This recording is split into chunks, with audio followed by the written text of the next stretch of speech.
Alors, bonjour une fois de plus. Je me nomme Henri Kwam, je suis le directeur du Cameroun Economic Policy Institute. Nous œuvrons pour améliorer le développement économique au Cameroun à travers la plaidoirie de recherche et de formation pour stimuler l'entrepreneuriat.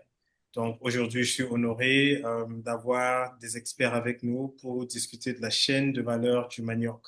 Alors, je vais passer la parole à Monsieur Salif. Si vous pouvez une fois de plus vous introduire en moins de 30 secondes, et puis Monsieur Jean-Pierre, comme ça, nous pouvons avoir l'enregistrement.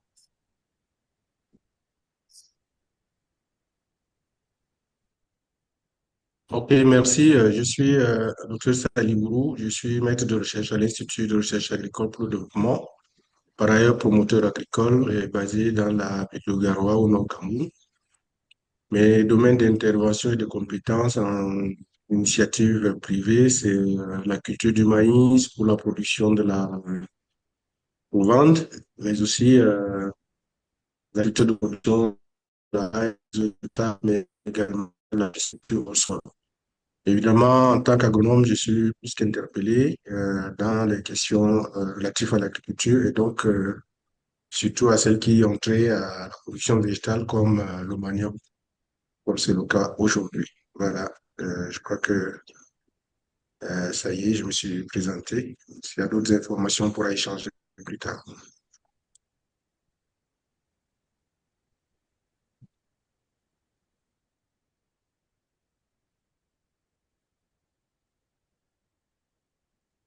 Monsieur Jean-Pierre, vous avez la parole. Euh, Bien, bonjour tout le monde. Moi, c'est Jean-Pierre Liénou. Je suis enseignant d'université, grade de maître de conférence, Université de Bamenda, où je travaille à Coltech, College of Technology. Et cet institut a choisi de faire une vocation beaucoup plus euh, en agronomie. Et étant imprégné dans cet environnement, je me suis intéressé à l'agriculture pour mes activités extra-professionnelles. Donc, je ne suis pas agronome, je ne m'y connais pas beaucoup, mais en tant que fils de planteur, on a quelques réflexes euh, de l'enfance. Donc, j'ai un lopin de terre dans le nez et on a des petits problèmes climatologiques déjà. Et puis, pour ce qui est du manioc, euh, je pense que c'est un terrain qui peut expérimentalement donner quelque chose.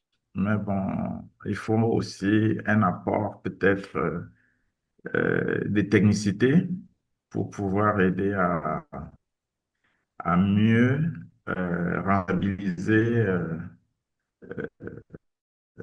les efforts que nous fournissons.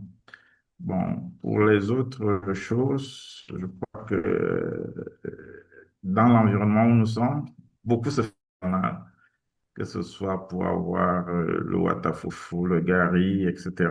Et il faut qu'on trouve aider les gens à, à avoir quelque chose de plus simple et de plus efficace. Voilà. Merci. Bienvenue, Docteur Sali. Bienvenue, Monsieur Jean-Pierre. Monsieur Jean-Pierre, vous n'avez pas confirmé si vous êtes monsieur ou docteur, puisque vous êtes à l'université de Bamenda, n'est-ce pas? Oui. OK. Monsieur Futso, vous avez la parole. On va faire des introductions de 30 secondes. Donc, Monsieur Futso, Monsieur Gislain et Monsieur Ousmane, vous avez la parole. Euh, Merci. Bonsoir à tout, bon après-midi à tout le monde. Je me nomme Leandro Foto Simon. Je suis aquaculteur, notamment basé à Bafoussam dans la région de l'Ouest.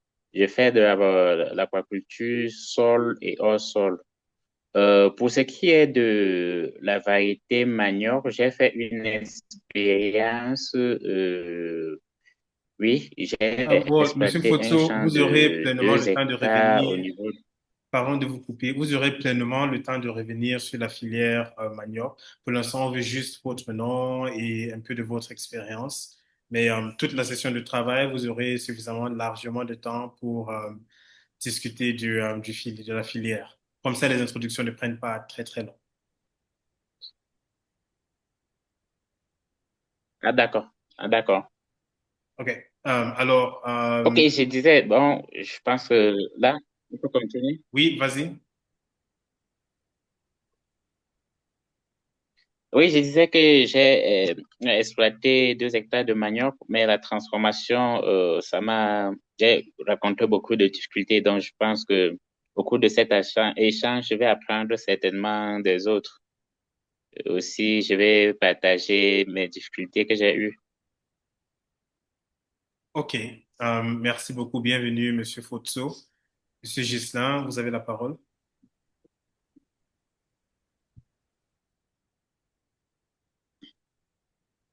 Si, Monsieur Ghislain, vous avez la parole. Merci, bonjour. Moi, c'est Boban Gislain.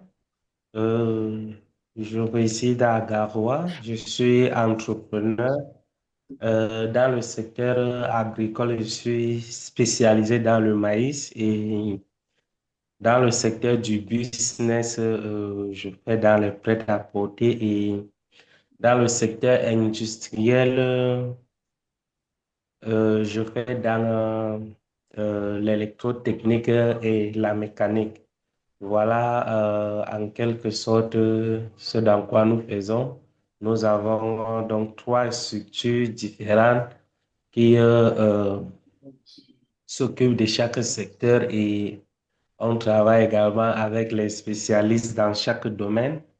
Et concernant spécialement le manioc, je n'ai pas personnellement assez d'expérience. Mais bon, j'espère pouvoir apporter une contribution significative tout au long de l'échange. Merci bien. Ok. Bienvenue, Monsieur Ghislain. Ça fait plaisir de vous voir une fois de plus. Monsieur Ousmane, vous avez la parole. Euh, Bonjour tout le monde. Bonjour. Ousmane Deibo depuis Marois, dans l'extrême nord. En fait, je suis technicien de développement communautaire. Je suis responsable d'une organisation locale, d'une ONG locale basée à Marois, mais qui ne fait pas malheureusement dans l'agriculture. Donc, tout ce qu'on fait, c'est plus l'assistance aux populations déplacées internes dans les activités humanitaires. Mais qu'à cela ne tienne, il y a quand même les activités livelihood où l'on encadre des communautés sur les activités génératrices de revenus et qui souvent sont soit l'élevage, soit l'agriculture, mais ça fait quand même euh, des communautés qui font dans des activités génératrices de revenus. Mais comme a dit quelqu'un déjà, vous savez que la région de l'extrême nord et le Mayotte, c'est deux choses. Peut-être qu'on va en débattre après, mais ici, ce qui est fait, peut-être que c'est à petite échelle, euh, mais peut-être qu'avec des projets d'envergure, ça pourrait être une activité première pour certaines personnes au niveau de l'extrême nord. OK, merci. OK. Bienvenue, Monsieur Ousmane Taibou. Et ouais, très intéressant. Je pense qu'on va parler de toutes les régions et des spécificités. Monsieur Zogo, vous avez la parole. Oui, merci. Pour ce qui concerne le manioc, c'est vrai que j'ai pas suivi le début sur... Oh, pardon, Monsieur Zogo. Vous devez juste vous introduire, qui vous êtes, ce que vous faites, et puis après, on va entamer les discussions. Ok, merci beaucoup, merci. Je suis Zogo Wabalana, économiste et agripreneur. Bon, je travaille sur les chaînes de développement agricole sur le plan théorique et pratique. Comme vous voyez certainement derrière moi là, je suis dans une plantation, je suis à l'œuvre. Bon, c'est tout ce que je peux dire pour ma modeste présentation. OK. Well, Bon, bienvenue. je suis basé à Yaoundé également. OK. Je suis beaucoup plus basé à Yaoundé. Merci. Bienvenue, Monsieur Zogo, et bienvenue à tout le monde. Donc, sans vouloir, je pense qu'il faut qu'on se lance immédiatement. Alors, le manioc est beaucoup consommé au Cameroun. Je pense que si vous avez lu la note conceptuelle, c'est 15 millions de tonnes par an. Et malheureusement, les pertes post-récolte sont entre 30 et 45%, d'après nos recherches ACP. Et les personnes qui travaillent dans la filière peuvent gagner entre les ouvriers entre 450 dollars à 910 dollars l'année. Mais ce secteur a un potentiel très fort. Alors, l'objectif de cette session de travail, c'est vraiment de voir comment le manioc peut aider le Cameroun à atteindre ses objectifs d'industrialisation. Donc, euh, on va commencer avec Monsieur Sali, mais avant que Monsieur le docteur Sali commence, nous, à CEPI, ce qu'on a constaté, c'est que le manioc est l'un des produits euh, pardon, est l'un des produits qui est énormément transformé au Cameroun. Donc pour le couscous de manioc ou le bobolo ou la farine de manioc. Mais alors on pense qu'il y a énormément de potentiel pour industrialiser ce secteur parce qu'on importe toujours presque 90% de la farine qu'on utilise pour le pain et pour les gâteaux, etc. Donc ça a un potentiel très très fort. Donc j'aimerais savoir de vous quelles sont les difficultés, quels sont les challenges, quelles sont les opportunités et quelles sont vos recommandations. Donc je ne veux pas que ce soit des discours de 5-10 minutes. Je veux que ça soit plus une conversation. Donc, si jamais un collègue dit quelque chose qui t'a fait peut-être penser, n'hésite pas à rebondir sur le point, etc. Donc, on va commencer avec le docteur Sali.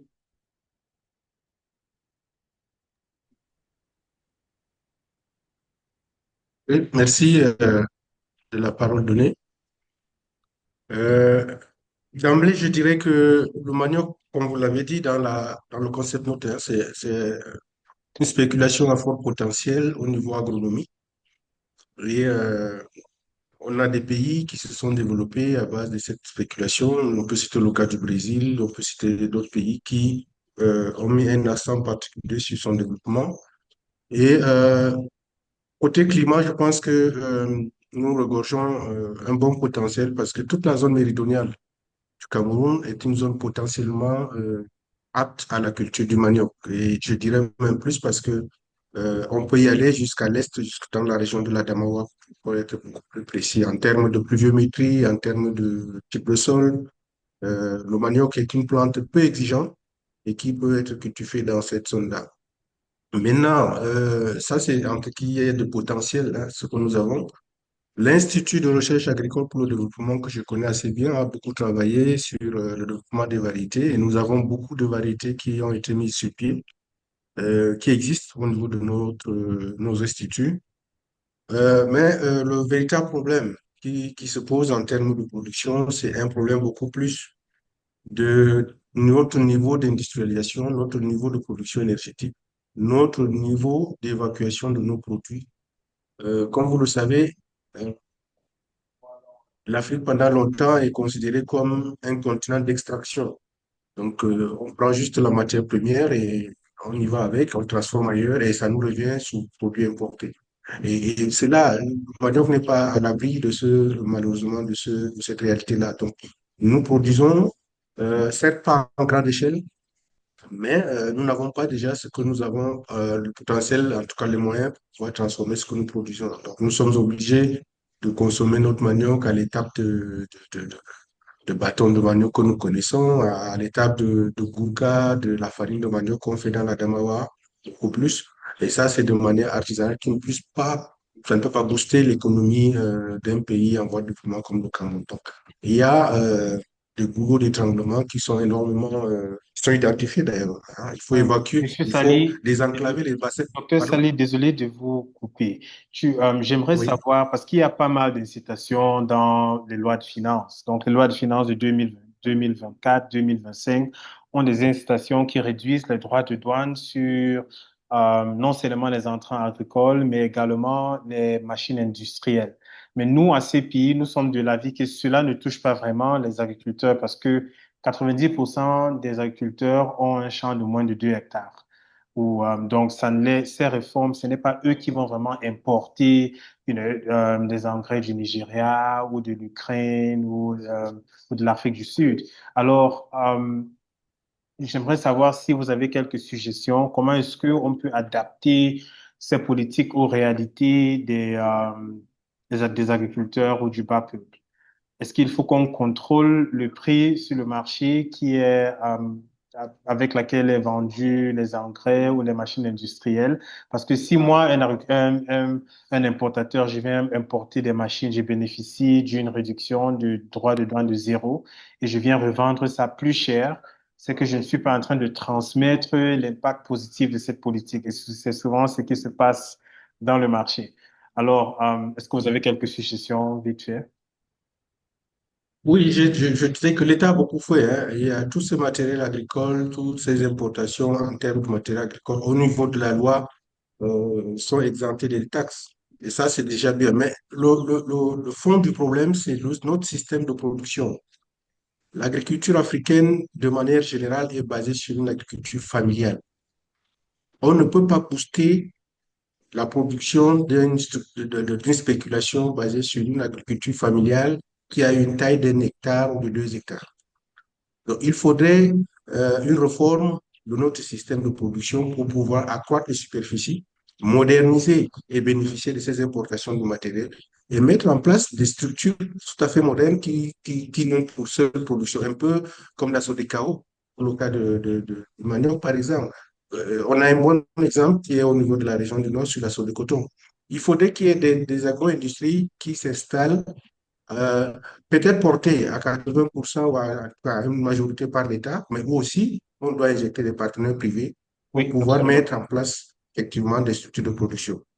Mais ne nous attendons pas à booster la production de manière qu'au niveau du Cameroun, uniquement sur la base de l'agriculture familiale. OK. Bon, Monsieur Zogo, vous qui êtes agriculteur et qui êtes sur le terrain, Monsieur Ghislain, le fait que nous avons des petits producteurs qui ont moins de, le fait que nous avons des petits producteurs qui ont moins de 1 hectare veut dire est-ce qu'il faut qu'on change la manière de production ou bien est-ce qu'il faut que les politiques s'adaptent? Parce que n'oublions pas qu'en Corée du Sud, ils étaient un pays agraire, n'est-ce pas, en 1945 jusqu'en 1960. Mais eux, ce qu'ils ont fait, c'est qu'ils ont poussé ces petits champs familiales à augmenter la production parce qu'il y avait qu'un acheteur, le gouvernement. Le gouvernement rachetait tout le riz, par exemple, et il le revendait. Et c'est ça qui a causé la production d'augmenter de plus de 25%. Donc, il est vrai que pour nous, on ne veut pas une solution extrêmement centralisée. Ça peut être des acheteurs du secteur privé et du gouvernement également. Mais qu'est-ce que nous pouvons faire pour que les politiques s'adaptent à ces réalités africaines? Cette production un peu artisanale, cette production familiale. Ok, merci Henri.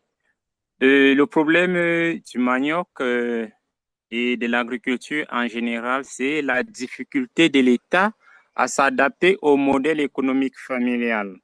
C'est ça la vraie difficulté parce que le Cameroun, sur le plan agriculture, est beaucoup plus porté par un modèle d'économie familiale. On a peu de grands producteurs, on a très peu de grandes industries, mais on a un grand nombre de petits producteurs qui sont tous des entités familiales. C'est sur ce modèle d'économie familiale que l'État devrait se baser pour pouvoir définir un modèle de croissance et un développement dans l'économie camerounaise dans chaque filière. Quand on parle du manioc, aujourd'hui, dans chaque famille regorge au moins une petite parcelle de manioc. cette petite parcelle de manioc est souvent pour la consommation familiale et une partie, c'est pour la commercialisation de subsistance.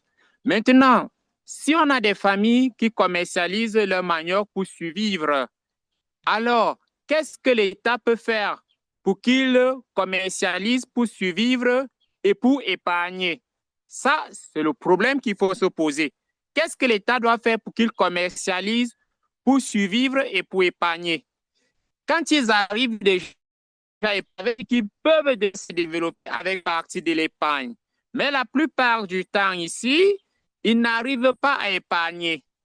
Ils vont envoyer des enfants à l'école, ils vont pouvoir suivre, mais ils ne font pas de réserve. C'est qu'il n'y a pas de développement à ce niveau.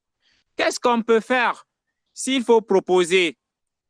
Vous avez dit que l'État peut être un acheteur. Oui, c'est une solution. Comme dans le Japon, comme en Corée du Sud.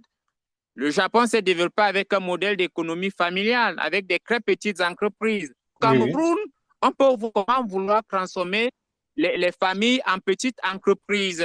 Ça va réussir. Maintenant, l'État, qui peut être le grand acheteur, l'État va acheter pour faire quoi? Pour vendre à qui? Pour faire quoi? L'État peut acheter, par exemple, pour industrialiser. Oui, mais ce n'est pas L'État peut acheter l'État pour industrialiser parce qu'ils d'industrialiser, ont un non? projet. Monsieur Zogo, Non, il y désolé de a vous tout un couper. modèle. Ce n'est pas Est-ce l'État que, d'industrialiser. est-ce que nous voulons que c'est L'État l'État qui industrialise achète pour pouvoir. ou bien il revend dans Ce n'est le pas l'État marché? qui industrialise, mais l'État achète pour. C'est comme le cacao, par exemple. L'État achète pour mettre à disposition des industriels. L'État achète pour regrouper la masse. Parce que les producteurs sont éparpillés partout au Cameroun. Et on ne va pas avoir un industriel qui va s'éparpiller partout. Mais l'État peut mettre un modèle sur lequel il réachète, il le regroupe et ça devient accessible aux industriels. Parce que chaque industriel qui se lance dans la transformation de manioc, à un moment donné, il fait problème à la matière première. Le manioc, on dit que ça ne se vend plus, ça devient rare. Maintenant, l'autre difficulté, c'est quoi? Le petit producteur qui est là-bas au village dit qu'il n'a pas il n'y a pas de preneur. Il n'y a pas de preneur. Ça devient un paradoxe. Il y a ceux qui ont besoin du produit, il y a ceux qui ont du produit et n'approuvent pas preneur. Alors, l'État joue ce rôle d'intermédiation là. L'État joue ce rôle d'intermédiation qui facilite et booste le développement agricole. Maintenant, le problème d'intrants, pour moi, ce n'est pas un véritable on va revenir au problème d'intrants juste après. Mais en termes d'approche, c'est vrai que c'est une approche basée sur la production familiale peut fonctionner. Ça a fonctionné ailleurs. En Corée du Sud, l'État achetait et l'État revendait à des industriels, l'État revendait aussi à des boutiques, l'État revendait à des personnes qui vendent du manioc, mais il s'assurait juste que le riz était disponible dans toutes les régions, au nord et au sud. Donc, cette approche peut fonctionner et ça va également nous aider à consolider tous les producteurs. Et dès que les producteurs savent que ça peut être acheté, ils vont augmenter la production automatiquement. Augmenter la production. Monsieur Ousmane, vous avez la parole. Si vous pouvez mettre votre caméra également si vous voulez, parce que cette session sera enregistrée, donc du coup, n'hésitez pas à mettre vos caméras. Déjà, j'ai des difficultés à vous suivre parce que la connexion est très mauvaise du fait que c'est avec la vidéo. On a une très mauvaise qualité de connexion actuellement ici. Et actuellement, ici encore à Kousséri, c'est encore, elle est plus dégradée. Moi, ce que je voudrais dire, c'est que dans un premier temps, pour moi, la difficulté, c'est plutôt lié, si je comprends bien, les pertes. Parce que si on perd 35 à 40% de la récolte, c'est qu'il y a déjà un problème d'abord. Et si on ne résout pas ce problème, même si on continue à produire, qu'est-ce qu'on va faire? On va augmenter cette perte au lieu qu'on pourrait plutôt réfléchir déjà à comment est-ce qu'on peut faire pour ne pas d'abord beaucoup perdre. Et de là, on peut réfléchir à d'autres choses. Et en plus, les gens qui ne connaissent pas bien peut-être la région ou le Cameroun tout entier, le fait aussi est que même les habitudes culinaires des gens, est-ce que c'est forcément lié à ce manioc-là? Ça peut être au niveau peut-être de certaines régions, mais au niveau de l'extrême nord, il est un peu le manioc, il est utilisé pas dans les habitudes culinaires parce que ça peut être un produit peut-être de luxe, peut-être le gari et aussi d'autres choses.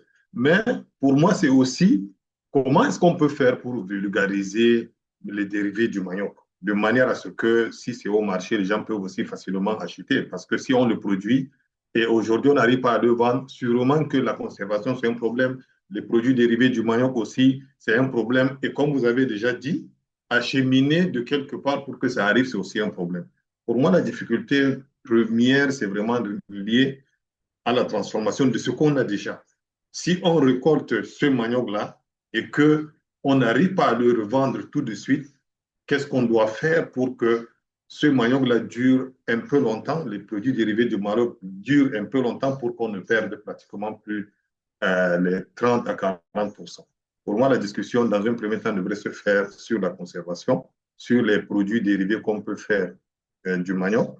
Et peut-être après, on pourra réfléchir sur la production à grande échelle aussi. Donc, merci. Merci beaucoup, Monsieur Ousmane.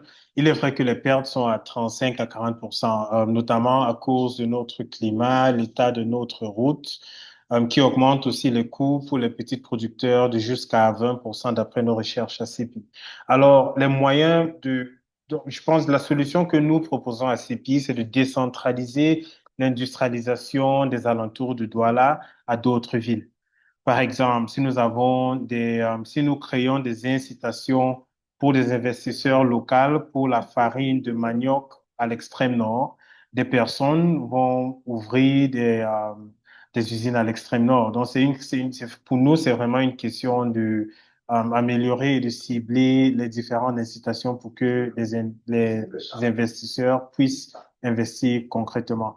Mais nous devons également investir dans notre système de transport. Donc, à CEPI, on n'arrête pas de suggérer à le gouvernement qu'il faut goudronner un minimum de 1500 kilomètres de route nationale et 500 kilomètres de route régionale. Parce que tous les pays qui se sont développés proprement ont fait un peu plus, au minimum 1500, au maximum 22 500 comme en Inde.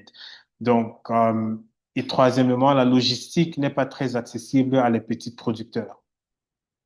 Et parce que la production est très familiale et c'est moins de 1 hectare pour ces producteurs, ils n'ont pas forcément la capacité de payer pour des moyens de transport un peu plus chers, qui sont soit des frigos ou séchés, etc.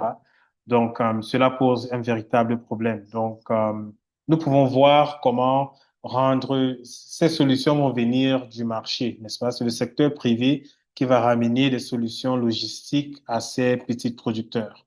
Mais dans un premier temps, il est également important de voir comment nous pouvons les trouver où ils sont pour réduire ces pertes agricoles. Parce qu'il y a des pertes, mais à cause de ces pertes, il y a également une insécurité alimentaire. C'est ça qui fait en sorte que 4 sur 10 personnes n'arrivent pas à vivre sur le seuil de la pauvreté, qui est 728 francs. Donc, ouais, si on peut trouver des solutions à ces problèmes, nous, en CPI, on pense que ça pourrait vraiment avoir un impact positif sur le développement. Alors, si vous voulez, si quelqu'un veut prendre la parole, n'hésitez pas à lever votre main ou bien indiquer.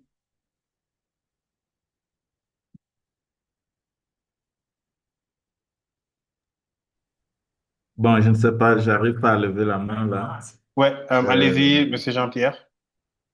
oui, je voulais dire quelque chose. Je pense que nous sommes là, nous soulevons les véritables problèmes, mais les problèmes que nous soulevons, nous les mettons tous dans le même panier, alors qu'il faut prioriser un peu. Euh, Quand on parle déjà des industries qui vont venir acheter nos récoltes et transformer, euh, on n'aura pas résolu le problème. Je pense qu'il faut trancher il faut classifier un peu. mettre par exemple ce qu'il faut dans le court terme et dire par exemple que bon, d'ici 6 mois, nous allons nous arranger en fonction des régions et en fonction des types de farine que nous voulons partager ou bien vendre la bonne semence. Je crois que j'ai rencontré là dans notre groupe ici quelqu'un spécialiste de l'Irak. Je pense qu'il y a déjà même ce choix de semences-là qui est déjà un problème. Je peux vous garantir, beaucoup de gens de la population, ils sèment aussi comme ça et ils ne savent pas ce qu'ils sont en train de semer et ça joue effectivement sur le rendement. Donc, on décide donc de faire à court terme la vulgarisation de la semence et peut-être réduire les efforts mécaniques que les travailleurs font en produisant peut-être de petits, les motoculteurs, je ne sais pas quoi, les petits travaux qui vont un peu mécaniser leurs activités. Parce qu'il n'est pas, vous voyez que la jeunesse fuit les plantations. C'est beaucoup plus facile de faire la moto que d'aller faire le manioc.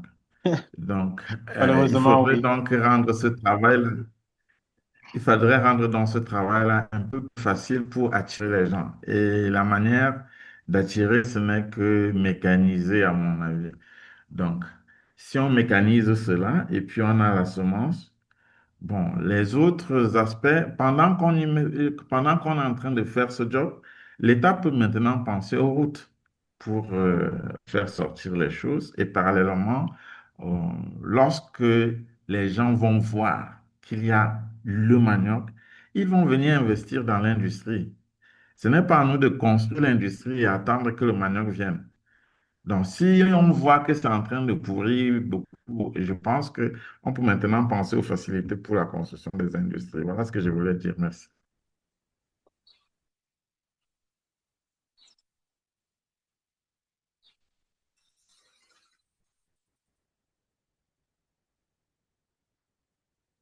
Euh, Bonsoir, si vous me permettez. Bonjour. Bonjour, Monsieur Gislain. C'est Monsieur Gislain. Oui, oui, exactement, c'est Monsieur Justin. Ouais, vous avez la parole. D'accord. Déjà, d'entrée de jeu, je voulais d'abord commencer par dire que nous, les Camerounais, nous faisons vraiment des choses excellentes, des choses extraordinaires, que ce soit sur le plan agricole et sur d'autres plans. Et il faudrait qu'on sache aussi également la priorité de notre État. L'ennemi du développement du secteur agricole au Cameroun, le seul ennemi présentement, on sait que c'est la politique. Et le problème est réel. Eux-mêmes, ils savent.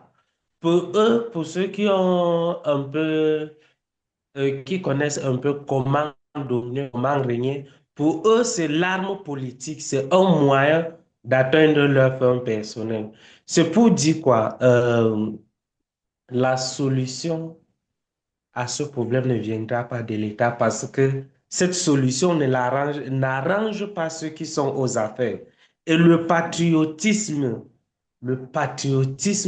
ne règne pas comme dans d'autres pays qui ont, n'est-ce pas, su développer le secteur agricole ou bien valoriser la production locale.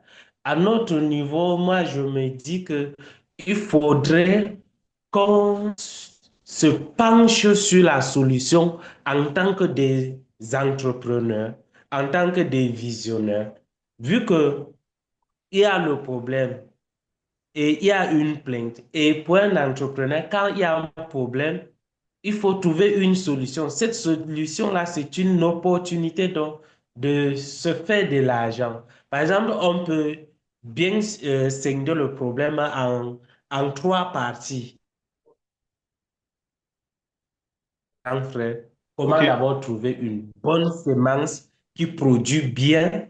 Maintenant, on met sur pied, n'est-ce pas, une bonne semence de manioc qui donne un bon rendement et sur une superficie réduite parce que à côté de cela, on doit protéger l'environnement. Oui, C'est pour dire on absolument. doit développer une agriculture technologique qui produit plus sur une superficie réduite. Là, le premier point est déjà résolu. Maintenant, le deuxième point, qui est maintenant comment conserver et transformer, n'est-ce pas, ce manioc-là. Et nous-mêmes, on se met à l'œuvre, on mobilise les moyens nécessaires, que ce soit côté technicité, que ce soit logistique et les machines nécessaires. De nos jours, avoir les machines, c'est plus trop compliqué. Il suffit qu'on commande en Chine. On commence, bon, Mais désolé de vous on doit couper, donc avoir... Monsieur Ghislain. Désolé de vous couper une seconde. Je sais que nous, à CEPI, on travaille avec plein d'entrepreneurs qui fabriquent des machines industrialisées. On s'est promis que chaque fois que vous dites que vous allez importer de la Chine, on va vous rappeler que ces machines peuvent être fabriquées localement. Et je comprends qu'il y a certaines machines qui sont un peu plus compliquées, mais ces machines sont déjà faites par des Camerounais. Par exemple, des machines pour mettre de l'eau en bouteille, pour sécher des fruits, des safous. Nous avons vu des personnes, des agro-entrepreneurs au Cameroun qui ont exporté vers le Ghana, qui ont utilisé des machines faites Cameroun et leurs produits ont été approuvés à l'international. Il suffit juste d'oxyder ces produits. Donc, je pense qu'au niveau machine industrielle, les machines peuvent se faire, mais il faut qu'on déstigmatise un tout petit peu. Parce que nos produits, Exactement. nos entrepreneurs qui travaillent dans l'industrie ont la capacité de fabriquer. C'est plus une question de leur donner l'opportunité de le faire. Et, Oui, oui, exactement. et si je me En permets, on effet, doit aussi essayer de réduire le coût pour eux. Parce qu'il est vrai que les machines, fabriquer certaines machines au Cameroun peut coûter 5 millions, 7 millions. Mais si nous donnons des incitations à des petits producteurs, et c'est ce que nous critiquons dans la loi des finances, ça n'arrive pas vraiment à cette petite producteur. Si un petit producteur va acheter une machine de 700 000, à, il faut qu'il puisse gagner au moins 50 000 en retour. Là, il faut que la machine coûte 650 000 au lieu de 700 000. Comme ça permet aux petits agriculteurs d'épargner aussi. oui, oui, exactement. Donc, je vais donc continuer. Donc, on a des entrepreneurs qui peuvent nous fabriquer les machines. On peut signer un contrat et on s'y lance. Et maintenant, après cela, donc, nous savons que la farine ne se périme pas aussi vite comme les autres produits. Et heureusement, la chose qui peut nous sauver, il y a la loi d'impôt-substitution qui est, n'est-ce pas, qui a été votée depuis l'année dernière, même comme ce gars-là, c'est juste théorie, ils ne mettent pas Ouais. en application comme il le faut. On peut se battre et attraper, n'est-ce pas, le taureau de ce côté-là et Avant, mettre Monsieur sur pied Gislain, une juste, grande usine de transformation du pays. OK. Nous Donc, allons c'est, venir, en effet, c'est là. nous pouvons parler d'abord de la production et puis on va revenir à des solutions de marché qui peuvent faire en sorte que ces produits sont plus utilisés. Alors, Monsieur Fotso, vous avez la parole. Merci, Monsieur Gislain. On revient à vous très bientôt.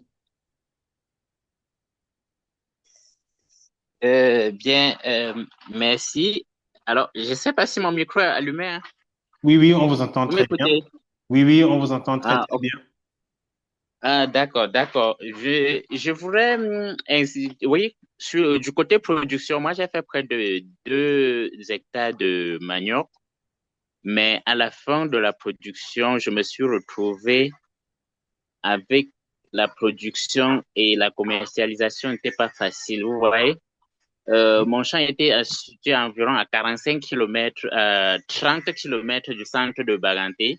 Il fallait d'abord trouver un véhicule pour démarrer jusqu'à là et revenir au centre-ville de Bafoussam pour essayer de vendre. C'était pas du tout facile. Donc, euh, pour essayer vraiment pour moi, pour améliorer déjà même la production, il faut qu'il y ait des centres de regroupement, comme on disait tout à l'heure. C'est-à-dire, si nous prenons par exemple une zone A, qu'il y a un centre où tous les producteurs qui sont dans la zone là, par exemple, moi à Baganté, qu'on ne puisse pas transporter le manioc pour aller essayer de vendre soi-même petit agriculteur à Douala ou à Yaoundé ou bien à côté d'un entrepreneur qui a une petite unité de transformation, peut-être à Mélon, qui fait du garé.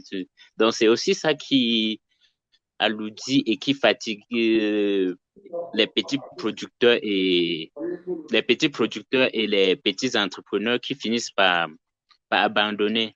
Et ça détruit encore la production, ça reste familial, Ouais, puisque ok. tu ne fais que ce que tu peux manger et le petit excédent que tu sais que tu peux aller rapidement au marché vendre là et avoir peut-être 1 000 francs là et ainsi de suite. Puisque si tu dépasses ça, rien que le budget pour transporter jusqu'à au niveau de celui qui a la capacité de prendre toute ta production et même le budget y afférent, ça fait un peu plus de tracasserie. Moi, je pense que c'est cet aspect qui décourage beaucoup et qui fait que la production n'est pas uniformisée et ça fait des distinctions où il y a les unités de transformation qui ont besoin de la matière première.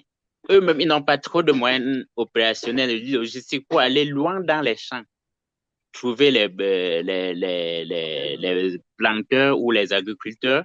Aussi que eux, ils ont des variétés et aussi des qualités qu'il faudrait avoir. Ils n'achètent pas n'importe quoi parce qu'en fonction de ce qu'ils transforment pour faire, ils ont aussi des exigences. Donc, ça fait il y a cette disparité entre et les besoins même et les offres qui fait que finalement, tu produis, mais ce que tu as produit, ce n'est pas ce que celui qui transforme a besoin. Toi, tu as le produit, tu ne peux pas vendre. Quelqu'un de l'autre côté, il cherche le produit, il ne parvient pas à trouver. Vous Ouais. voyez que la solution, finalement, c'est un peu compliqué et ça décourage les petits entrepreneurs qui n'ont pas surtout beaucoup de moyens et beaucoup de soutien, surtout financier. Donc, c'est ce que je voulais dire à ce niveau. Je vais revenir plus tard quand on va parler réellement de la transformation proprement dite, Ok, puisque merci pour vos points, j'ai Monsieur été les deux. Foucault. Donc, Oui. vous avez évoqué le fait que parce que la production est familiale, les gens produisent très peu et ils vendent directement. Et les coûts pour arriver à un acheteur ou un industriel est tellement élevé. Donc, ça veut dire qu'il faut qu'on essaye de voir également comment nous pouvons trouver, ça doit être une approche, ça doit être bien plus intégré, n'est-ce pas? Donc, on doit d'une part développer les infrastructures et puis mettre en place les mécanismes de suivi qui facilitent cette intermédiation entre les producteurs et les acheteurs. Alors, nous avons parlé de la production et du fait que c'est familial, mais j'aimerais savoir peut-être deux, trois points de vue. Est-ce que cela est vraiment est-ce que ça nous désavantage? Parce que la raison pour laquelle je demande cela, c'est parce que notre marché local et régional a déjà une très forte demande pour les produits qui sont dérivés mais industriels, dont l'amidon, par exemple, qui est utilisé dans la textile, le papier, les pharmacies. On importe énormément. La bioéthanol, on importe également. Donc, et ça représente presque 20 millions de dollars en termes d'importation. Donc, est-ce que c'est une question pour nous de regrouper les producteurs et d'aller vers des industriels pour qu'ils savent, pour qu'ils ont cette certitude? Est-ce que c'est ce qu'il faut qu'on fasse? Ou bien est-ce que nous devons, parce que les lois ont déjà changé, n'est-ce pas? La loi sur l'investissement dit que si tu es investisseur, tu viens au Cameroun, tu veux faire le bioéthanol, tu dois prouver que au moins 50% de tes matières premières proviennent du Cameroun, hormis le capital humain et bien, les aspects administratifs. Donc, ça donne déjà des incitations pour qu'ils achètent local. Mais si tu es industriel et tu ne sais pas où chercher, où trouver le producteur, ça peut également poser problème à ce niveau. Oui, Monsieur Henri, je disais que le problème à ce niveau est même encore plus intéressant. Du point de vue où je prends un producteur qui a une unité de transformation qui chaque jour a peut-être besoin de 100 tonnes de manioc. Quand il arrive, on dit qu'il bon, il y a un marché périodique, il y a un marché, il y a les producteurs là. Il arrive là, au lieu de 100 tonnes, il n'en trouve même que parfois 10 tonnes. Vous voyez qu'il ne peut plus revenir dans ce secteur et lui-même, il ne peut plus fonctionner. Donc, ce qui fait qu'à long terme, il finit même par fermer l'unité parce qu'il ne trouve pas rapidement de matière première. Alors que de l'autre côté, il y en a les gens qui en produisent. Ils n'ont pas de moyens de transporter au transformateur. Donc, ça, du coup, ça peut être dans le champ et aussi parce qu'il n'y a pas une coordination, en fait. S'il y Ouais, avait ouais. une coordination C'est entre, ce que nous oui, s'il y manquons. avait une Ouais. coordination entre les producteurs et les transformateurs, moi, je pense que ça devait absorber même tout ça. Même les producteurs, les petits producteurs familiaux devaient vite trouver son compte. Là, chacun saura que dès que j'ai mes 100 kilos de manioc, je dépose à telle place. Et peut-être, telle structure fait le regroupement. Dès que ça atteint les 100 tonnes, les 500 tonnes, je dis n'importe quoi, directement, une grosse industrie vient prendre et s'en va transformer. Quand il a pris directement, après transformation, il a directement besoin encore de la matière première. Et tant Pour, qu'un producteur sait qu'en amenant mon produit sur telle place, ça va vite pourrait s'écouler. acheter, Et oui, que, bien sûr, il va produire plus. oui, C'est pour ça qu'on a évoqué les il va exemples de la produire plus. Corée du Sud, du Japon. C'est ce qu'ils ont fait. Ils ont juste simplement dit, tu produis et tu viens vendre ici. Si on a ce système, ça peut fonctionner. Mais docteur Saleh, j'aimerais, oui, oui, vous avez la parole.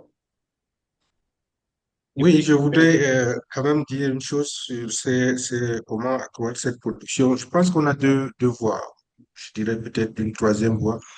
Mais la première serait d'avoir une option de production de masse qui est portée par l'État.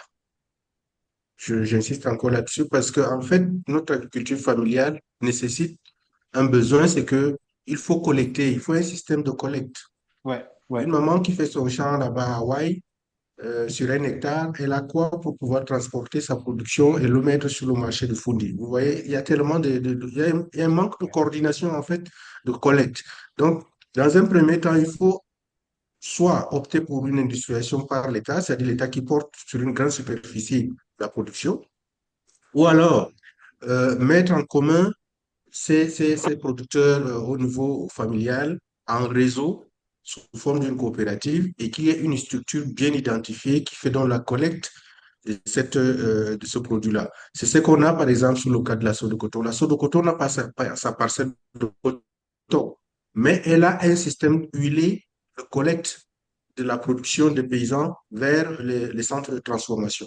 Ça serait quelque chose qui pourra booster la production parce que la maman sait que quand il aura produit, telle structure viendra collecter à tel endroit. La troisième option, ce serait de faire une unité mixte, c'est-à-dire que en même temps, les privés s'installent, hein, et l'État également tire les producteurs vers le haut. Donc, voilà des options que moi, je pense qu'on peut peut-être explorer pour pouvoir tirer cette spéculation de la zone où elle est actuellement. Ouais, et aussi juste pour, ouais, Monsieur Ghislain, Monsieur Zogo, vous avez la parole. Allez-y, hein, allez-y.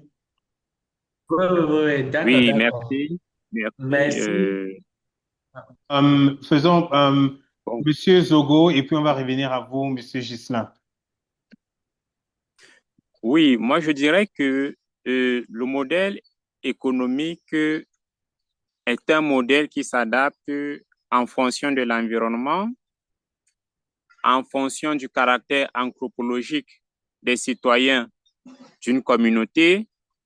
Alors, comme j'ai dit depuis et que j'observe, moi je suis un entrepreneur, un agripreneur où j'ai un échantillon de 1000 agripreneurs que j'observe. Quand on voit que dans 1000 agripreneurs, il y a peut-être 300 ou 400 agripreneurs qui font du manioc, mais sur des petites parcelles, sur moins de 2 hectares par exemple. Mais ils réussissent à survivre avec leur manioc. Ils utilisent ça comme activité principale. Aujourd'hui, pour qu'ils puissent se développer, qu'est-ce qu'il faut? Il faut qu'ils augmentent leur production, il faut qu'ils commercialisent davantage. Il ne faut pas qu'ils réfléchissent où se trouve le marché. Eux, ils réussissent à trouver le marché parce qu'on développe une économie de réseau. Ils réussissent à trouver le marché. Mais au cœur de la chose, il ne faudrait pas qu'un producteur s'inquiète ou bien que son activité n'arrive pas à le nourrir. Il faudrait que l'activité de l'agriculteur de manioc, que son manioc puisse le nourrir et nourrir sa famille. Il devrait épargner. L'État joue un rôle d'intermédiaire.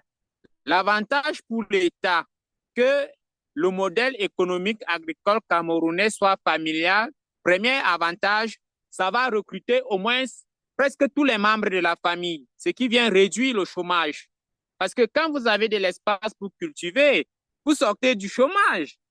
Maintenant, quand vous produisez, y a-t-il du rendement ou pas? Dès qu'il y a rendement, il faudrait que vous puissiez maintenant vendre. Pour vendre alors, qui vient? C'est où l'État devait jouer un rôle crucial sur la distribution.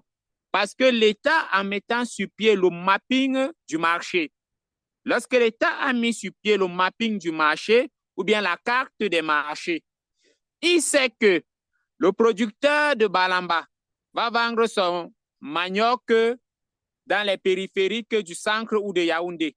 Le producteur de Bafoussam ou de l'Ouest, en général, ils vont vendre le manioc dans les périphériques du centre-ville de Bafoussam. Ainsi, dans tous les chefs-lieux. Lorsqu'il y a donc un excédent de production nationale, l'État se dirige vers l'extérieur, vers les marchés extérieurs. Quels sont les marchés les plus appropriés où est-ce qu'on peut écouler notre excédent de production nationale? Tout ça parce que l'État récolte, on passe sur le modèle microéconomique. L'État récolte chez les petits producteurs, achète chez les petits producteurs et redistribue, ou même il y a les zones de déséquilibre. Parce que le manioc, ce n'est pas une perfection dans toutes les localités. Où il y a les zones de déséquilibre, l'État va les tuer. Bon, sur cette base-là, le modèle économique familial est une meilleure opportunité pour l'État du Cameroun et pour les Camerounais en général. Mais la difficulté réside au fait que l'État n'arrive pas à valoriser cela. Pour que l'État puisse valoriser cela, l'État devait se placer au centre comme intermédiaire, arbitre et assurer le rôle principal de distribution. Parce que, comme l'a dit plusieurs, ils ont du mal à distribuer le fruit de leur récolte. Ils ne connaissent même pas le marché. Alors, c'est simple. Si l'État peut nous consulter pour pouvoir mettre sur pied une mapping, une carte des marchés ou bien un mapping de market, ça veut dire qu'on sait où vendre, on sait qui a besoin. Du coup, on saura la demande réelle. On saura le manque réel. Et quand il y a excédent, on connaît qu'il y a excédent. Et quand il y a donc excédent, ça nous projette davantage sur les moyens de transformation. Quand il y a excédent, ça nous projette sur les moyens de transformation. Et quand quelqu'un a dit ici que les jeunes refusent de travailler dans les champs, oui, les jeunes refusent de travailler dans les champs, il faut les attirer, c'est tout à fait normal. Mais quand vous allez voir un jeune intellectuel aller passer sa vie dans les champs, dans une zone enclavée, posez-vous la question. Ceux qui sont restés au village longtemps vont dire que mais tu partais même faire quoi à l'école? Pour être comme nous? Non. Et pourtant, si on avait juste amélioré un peu l'environnement pour que ces jeunes intellectuels-là puissent se sentir épanouis, où ils vont pouvoir travailler et développer la localité, ce sera un avantage. Et qui va créer cet environnement accueillant-là? C'est toujours l'État. Comme l'a dit le docteur, l'État devrait être au centre des choses. Et le modèle économique familial, c'est l'un des meilleurs dans le monde. Il ne faut pas qu'on oublie cela. Merci. OK, merci, Monsieur Zogo. Donc, vous avez parlé du fait que oui, il doit avoir une forme de, on doit acheter d'une manière centralisée. D'abord suffisamment produit pour répondre à la demande locale et puis exporter envers d'autres pays, mais aussi faire en sorte qu'il y a un mapping du marché pour que l'État comprend exactement quel producteur peut servir quel marché ou quelle industrie. Vous avez donné un exemple de Mbalamba, mais j'ai pas suivi le deuxième nom. Donc, merci. Monsieur Ghislain, vous avez la parole. Alors, il est 13h03. Après Monsieur Ghislain, nous allons passer les 10 prochaines minutes à parler de la chaîne de valeur du manioc et l'environnement. Quels sont les impacts, quels sont les acquis, quelles sont les solutions déjà implémentées, etc. Donc, allez-y, Monsieur Ghislain.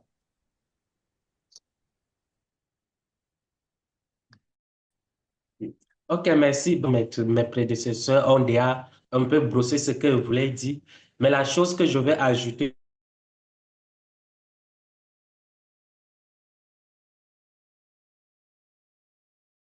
Oui, par-dessus, oui, c'est que oui.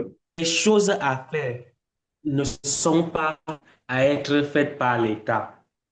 Et si on revient sur les exemples des pays qu'on a pris là, c'est le secteur privé qui développe véritablement. L'État est là pour implémenter une politique. Et cette politique-là peut être favorable ou pas. Je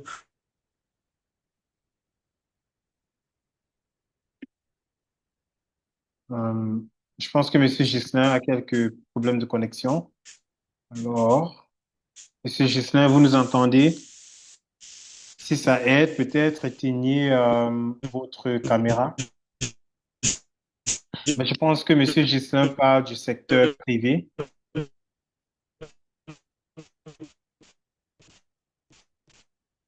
Vous m'entendez?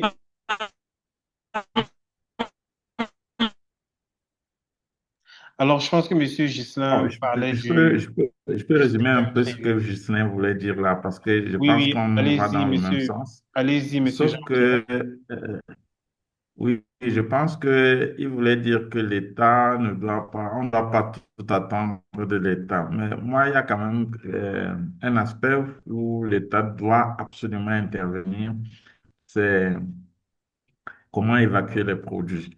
Parce que si on, il y a beaucoup de choses qu'on peut faire, mais si on n'évacue pas, vraiment, le produit va arriver extrêmement cher sur le marché et puis les gens vont pas, ça va pas passer. Et puis, le producteur va encore se retrouver déçu des circonstances. Donc, le reste, je pense que la société, disons, le privé peut s'en charger. Le privé ne va pas construire les routes pour porter les choses, je pense. Absolument. Voilà en Ça doit- gros ce que je peux résumer. nous avons besoin de cette balance, n'est-ce pas? Donc, l'État doit Exact. mettre en place un cadre réglementaire et juridique qui est propice à le développement, en créant des incitations pour les entrepreneurs, en s'assurant que les entrepreneurs n'ont pas de pénuries, des engrais et d'autres matériaux, etc., réduisant les droits de douane et s'assurer que quand on réduit les droits de douane, le petit producteur bénéficie des prix un peu bas. Et l'État doit construire les infrastructures, donc des routes, le rail, pour permettre à des produits de quitter une partie du pays à un autre en moins de 6 heures.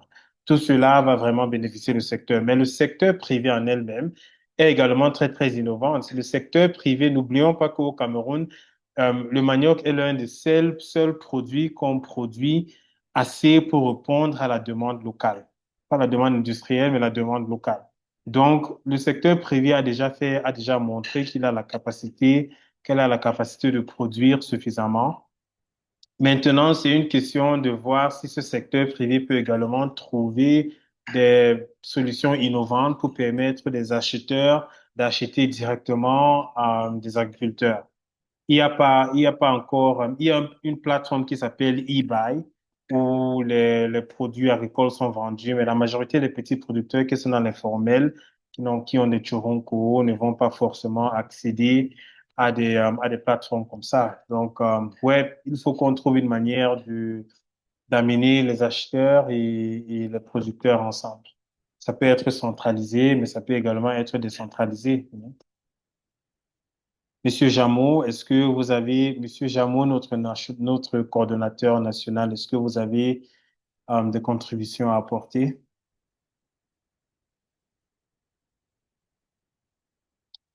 Sinon, est-ce qu'on parlons environnement? Parce que le manioc est très bon pour l'environnement parce que ça garde le sol ensemble, ça réduit les risques des glissements de terre, de l'érosion, etc.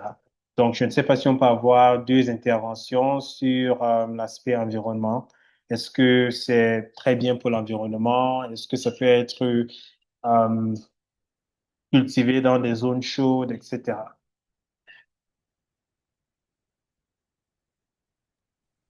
Bon, s'il vous plaît, je voudrais intervenir d'avance pour poser plutôt mon problème que je vis OK. avant que les spécialistes nous proposent des solutions s'ils Oui, en oui, ont. oui, monsieur Bon, Jean-Pierre, vous avez la parole. moi, je suis dans une zone où le sol euh, est dur, n'est-ce pas?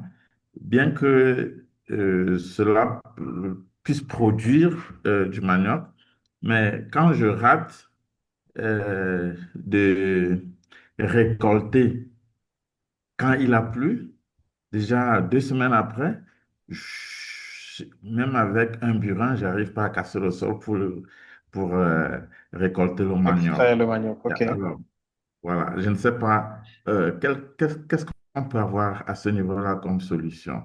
Bon, vous disiez tout à l'heure aussi que le manioc arrête l'érosion aussi, etc. Mais il est commun dans notre environnement ici plutôt de dire que le manioc désertifie le sol. Donc, je ne sais pas de combien est-ce que c'est vrai cette assertion. OK. Les techniciens pourront nous dire ce qu'il faut, ce qu'on peut faire comme réponse. Merci.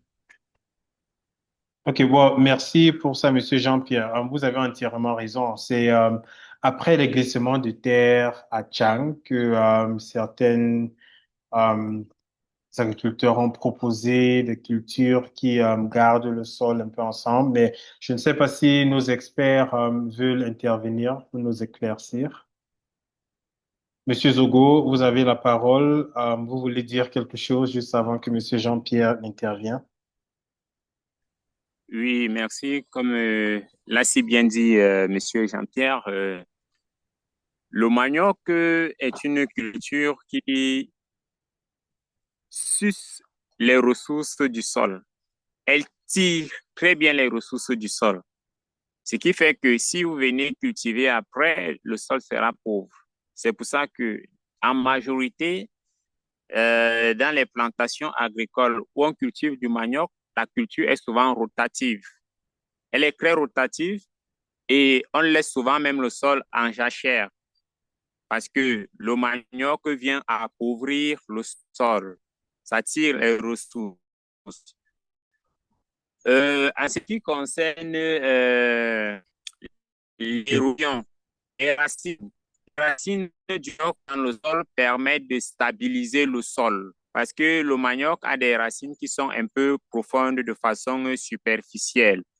Donc, ça lie en fait, ça lie le sol, ça stabilise le sol. Ce qui fait que en cas d'érosion, oui, la terre reste un peu stable. Ça, c'est l'avantage qu'on a sur le manioc. Également, bon, toutes les plantes en général participent à la protection de l'environnement. Le manioc, avec son feuillage également, joue très bien son rôle là sur la surface. Parce que quand on est peut-être autour d'une plantation de manioc, le constat qu'on peut faire, c'est que l'air est fraîche. L'air est vraiment fraîche et on se sent bien où il y a une plantation de manioc. C'est pour ça que ça nous sert même la plupart du temps de reposoir. Bon, ça stabilise. Le majeur inconvénient, c'est que ça appauvrit le sol. Après chaque culture, pour avoir une bonne production, après, il faut laisser le sol en jachère durant une période ou encore mettre les plantes ou encore après la récolte, laisser le sol au repos. Pendant la jachère, il y a des plantes qui viennent souvent encore nourrir le sol. C'est ces plantes-là qu'on peut cultiver, OK. qui Donc, viennent nourrir le est-ce que vous sol. suggérez que on devrait donc penser à plus faire des cultures mixtes où tu fais du manioc et puis après tu fais d'autres cultures qui peuvent peut-être donner un peu du temps à le sol de se développer, quoi. Oui, ça, c'est ce que nous, on a fait à l'Institut de recherche, à l'ITA, l'Institut. Mhm. Ça, c'est ce qu'on a fait. On a l'habitude de faire à l'ITA, l'Institut de recherche euh, agricole là-bas, après l'IRAD. Bon, quand on cultive le manioc pour la science et l'expérimentation, à chaque fois sur la parcelle, on est obligé de laisser, le sol en jachère durant une certaine période pour pouvoir, afin que le sol puisse récupérer ses nutriments après. Du coup, la variété qu'on va lancer, on va également avoir des bonnes récoltes. Bon, ce qui n'est pas souvent pratiqué le plus souvent dans des modèles d'économie familiale où on ne voit que chaque année le manioc, le manioc, le manioc, le manioc. Ils n'y pensent pas trop à souvent laisser le sol en jachère ou encore mettre des cultures qui favorisent l'enrichissement du sol. Bon, ça, c'est quelque chose qui devrait être vraiment vu et peut-être sensibiliser les populations qui font dans la culture du manioc. Bon, il Monsieur faut aussi Zogo, dire qu'est-ce que que vous pouvez l'avantage du recommander manioc, c'est que pour la culture, là? c'est l'une des cultures les plus moins chères, hein, les plus moins chères à réaliser, le manioc. Pour vraiment faire un hectare de manioc, dès que vous avez vos boutures là et que vous êtes en saison de pluie, c'est l'une des cultures les plus moins chères. Merci. Je ne sais pas, Monsieur Oui, Monsieur Jean-Pierre, Zogo. est-ce qu'il a répondu à votre question, Monsieur Zogo? Ou bien, Non, docteur non, Sali, je est-ce que voulais vous savoir avez... Oui, oui, je voulais allez-y, Monsieur savoir qu'est-ce qu'il Jean-Pierre. propose pour semer après une récolte de manioc pour régénérer le sol. C'est la culture. Moi, je voudrais, Qu'est-ce qu'on peut remplacer le manioc avec? Docteur voilà, Sali, je est-ce que voudrais vous pouvez... répondre à vous, Monsieur Jean-Pierre. Le manioc, comme toute autre culture, hein, exploite les ressources minérales du sol, comme toute autre culture. Mais particulièrement les cultures, ce que nous appelons dans le groupe, les plantes à racines et à tubercules, explorent encore plus le sol et l'ameublit beaucoup plus que le maïs ou bien que les autres cultures. C'est pour ça qu'on pense qu'en agronomie, il y a beaucoup plus des éléments minéraux que ces plantes exploitent et donc appauvrissent le sol. Toute plante appauvrit le sol. Maintenant, ce qu'il faut, c'est qu'il faut mettre cette culture du manioc dans un système de production en rotation des cultures. Et je comprends parfaitement son embarras en disant que au niveau exploitation familiale, on n'arrive pas après à mettre en place un système de rotation culturelle. C'est effectivement le handicap que je disais au départ, c'est-à-dire que quand on va sur une petite superficie d'un hectare, il est difficile pour la personne qui exploite un hectare avec ses ressources de laisser en jachère ou bien de mettre une culture autre pour pouvoir régénérer ce sol-là après la plantation du manioc. Mais il y a des cultures connues qui peuvent entrer en rotation avec le manioc. C'est le cas des légumineuses de manière globale. Je peux citer le soja, je peux citer le niébé pour le gars du Nord, je peux citer le haricot, soit rouge ou blanc dans la région de l'Ouest. Toutes ces cultures entrent en rotation parfaite avec le manioc et permettent un tout petit peu de régénérer l'état fertilisant, l'état de fertilité du sol. Et donc, si vous voulez produire du manioc, il est souhaitable que dans une première année, vous mettez en place votre manioc parce que le manioc entre parfaitement dans la parcelle en zone forestière comme culture. On recommande beaucoup plus normalement la culture du bananier, du plantain, etc. après la défriche. Et en deuxième année, on peut mettre du manioc avant de revenir sur une culture assez classique comme celle du maïs. Et après, on peut maintenant laisser en jachère ou bien mettre des cultures de légumineuses telles que je l'ai dit, les arachides, le soja, le niébé ou le haricot, etc. Donc voilà un peu pris comment est-ce qu'on peut faire un cycle de culture pour pouvoir répondre à l'état de dégradation du sol suite à une culture du manioc. Mais encore une fois de plus, ce système ne peut tenir que si nous sommes sur des grandes superficies. Parce que si nous exploitons un demi-hectare, qu'est-ce qu'on va laisser en jachère? Qu'est-ce qu'on va faire du soja d'un hectare, etc., etc. Donc voilà un peu ma réaction par rapport à la question de M. Jean-Pierre Denis. OK, Merci beaucoup. Merci merci beaucoup. Je beaucoup. suis Merci satisfait. beaucoup. Alors, pour qu'on reste dans les délais, est-ce qu'on peut passer directement aux recommandations de politique? Donc, j'aimerais que tout le monde prenne parole et nous dise concrètement quelles sont vos attentes en termes de recommandations de politique. Donc, on va commencer par Monsieur Fotso. Qu'est-ce que vous recommandez aux décideurs pour la chaîne de valeur du manioc?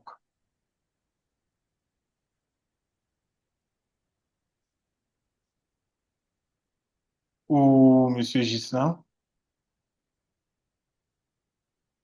Allô, allô, Monsieur Henri? Oui, vous avez la Allô? parole. Oui, vous avez la parole. Ah, On aimerait savoir, ok, on ok. aimerait savoir qu'est-ce que vous recommandez pour améliorer la chaîne de valeur. Euh, oui, oui, mes recommandations décideurs, je ferai en 3 points. Premier point, il faut désenclaver les bassins de production. Nous sommes d'accord que l'agriculture ne se fait pas en ville. L'agriculture se fait dans les champs.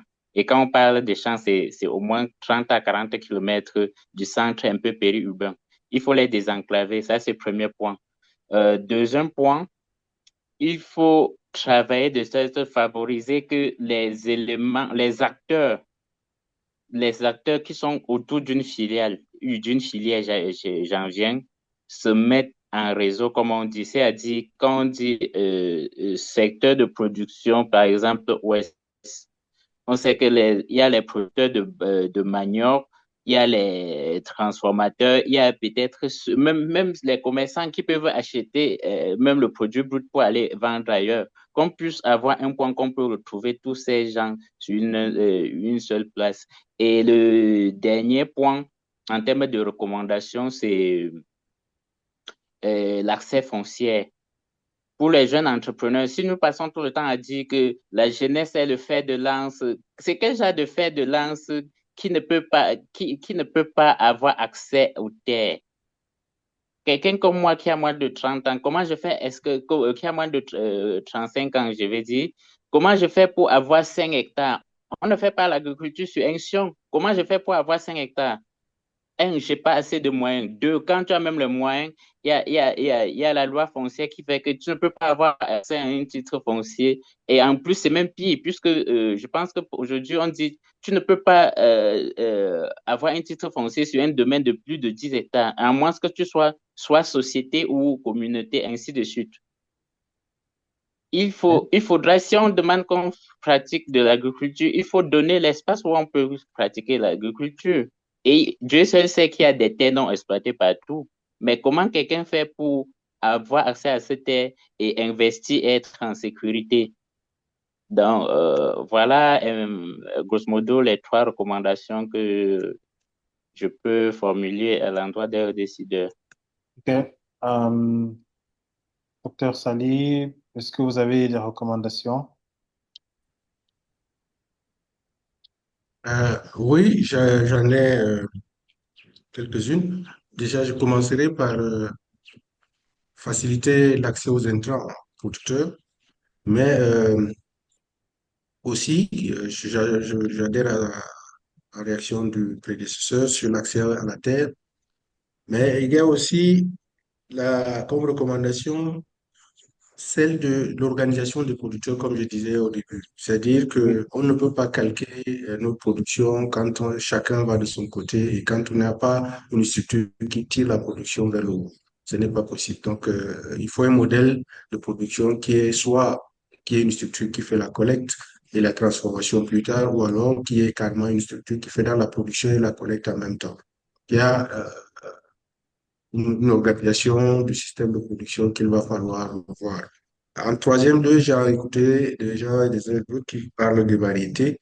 Je crois que l'IRAD doit faire un effort supplémentaire pour pouvoir aller vers les producteurs pour pouvoir vulgariser ces variétés qui sont au niveau de leur laboratoire. Donc, voilà un peu ce que je peux dire comme recommandation. Évidemment, on ne peut pas faire tout cela si on n'a pas l'accès au financement. On nous parle de banques de petites et moyennes entreprises, on parle de banques agricoles, et on n'en a pas. Et quelqu'un disait, à moins de 30 ans, vous pouvez accéder à un crédit bancaire comment quand vous n'avez pas des ressources. Hein. Il faut être parrainé, il faut avoir hypothéqué, titre foncier, il faut avoir accès associé à cela pour pouvoir avoir un financement agricole. Dans d'autres pays, votre seul âge et puis votre seul niveau d'éducation permet à ce qu'on vous accorde un crédit agricole pour pouvoir s'installer. Il y a autant de choses qu'on doit faire au niveau des politiques pour pouvoir impulser ce secteur. OK. Merci beaucoup, docteur Sali. Monsieur Zogo, vos recommandations? Merci. En termes de recommandations, la première recommandation, il faudrait que l'État essaye de voir l'organisation du marché de la chaîne de valeur manioc. comment est-ce qu'il voudrait que le marché du manioc soit organisé au Cameroun et quel est son rôle dedans. Alors, le rôle de l'État, comme je l'ai dit, première des choses, mettre sur pied une carte des marchés du manioc. La carte du marché du manioc renseigne. Ça renseigne le producteur, ça renseigne l'acheteur.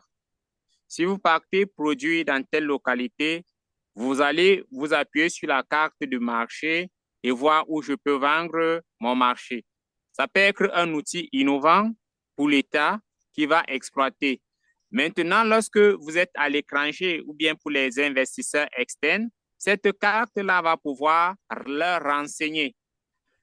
L'une des choses donc que l'État joue après avoir mis cette carte du marché, l'État doit jouer un rôle de distributeur ou de collecteur vers ces différents marchés-là. Parce que celui qui a la terre, il a la sémence. Quand on a mis à sa disposition, a-t-il la logistique qu'il faut? Non. Il peut vraiment travailler, mais en termes de logistique, on est faible en logistique. C'est pour ça que nous avons des énormes pertes post-récolte. Problème de logistique, oui. Alors, l'État devrait vraiment jouer ce rôle de distributeur et de collecteur là, aller approvisionner ces différents marchés.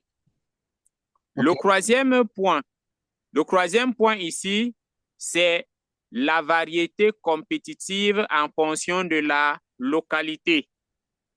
On a ce gros problème-là sur les variétés. L'État et l'IRAD et les autres institutions doivent avoir des meilleures variétés qui partent même en Chine là-bas où il y a des variétés plus productives sur l'hectare et qui nous ramènent ça, qui nous rapportent ça ici afin que nous puissions être aussi compétitifs et que nous puissions agir si on veut pouvoir développer un modèle économique aussi assez compétitif. Bon, ça, c'est ce que moi, je propose aux décideurs publics. Merci. OK. Merci beaucoup. Est-ce que Monsieur Jean-Pierre, est-ce que vous avez déjà donné votre recommandation? On va faire Monsieur Jean-Pierre et puis Monsieur Ghislain. OK.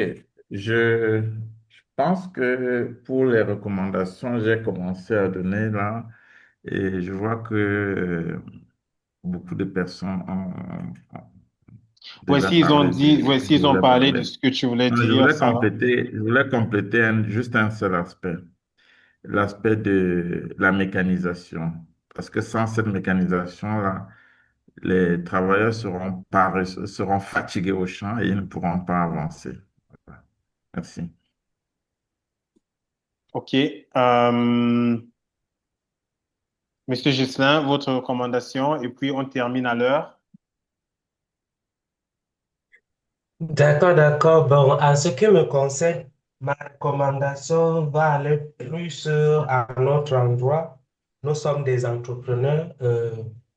Faire la carte des producteurs du manioc et des acheteurs ne peut pas nous dépasser.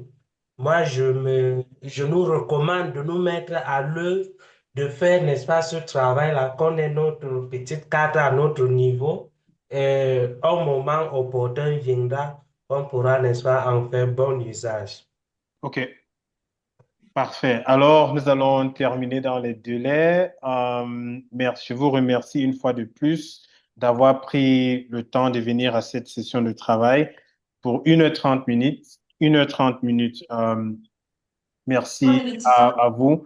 Ce que nous allons faire après cette réunion, c'est que un rapport sera préparé qui sera envoyé aux médias, donc publié dans le Guardian Post, Pan-African Visions, etc. Et cet enregistrement sera mis sur notre page YouTube.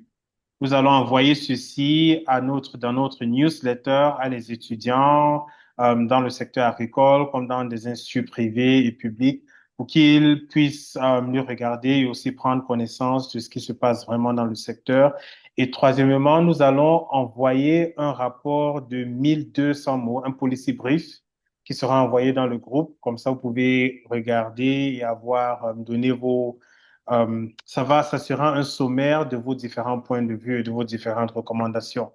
Et dès que vous approuvez cela, nous allons distribuer ça à 25 responsables au ministère de l'Agriculture, ministère du Commerce. Nous allons choisir, établir la liste et distribuer ça avec vos contacts et vos contributions à ces différents décideurs.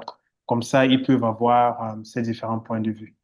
Donc, voilà le plan. Je vous remercie énormément et j'espère qu'on peut rester en contact. Nous, à CEPI, on est à Titi Garage, mais si vous êtes à Yaoundé, ou bien même si vous êtes à Maroua ou dans d'autres villes là, au nord, nos collègues sont un peu partout, donc n'hésitez pas surtout. On sera fiers de venir vous rencontrer en personne. Alors, je vous souhaite une très bonne semaine et on se dit à très bientôt. Merci beaucoup. À très bientôt à vous. Merci. Au revoir. Bye bye. Merci, bonne journée.